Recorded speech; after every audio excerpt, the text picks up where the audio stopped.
ഷോപ്പിലുള്ള രാജന്റെ പെങ്ങളാണ് സാഹിറ. അവരിങ്ങട്ട് വിളിക്കുമ്പോൾ ഞാൻ പിന്നെന്ത് ചെയ്യണം?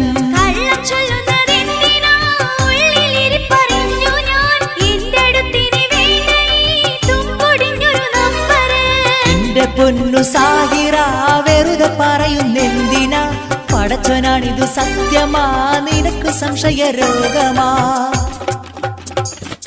ഈ ഹലാക്കിൻ മൊബൈല് കണ്ടുപിടിച്ചതെന്തിന്? സമാധാനം കെടുത്തുവാൻ മുടിഞ്ഞു പോകണ സാധനം. മിണ്ടാണ്ടിരിയ സാഹിറ, മണ്ടത്തരം പറയല്ല. നീ കരുതും പോലിത് ലവും മറ്റതുമല്ലടേ.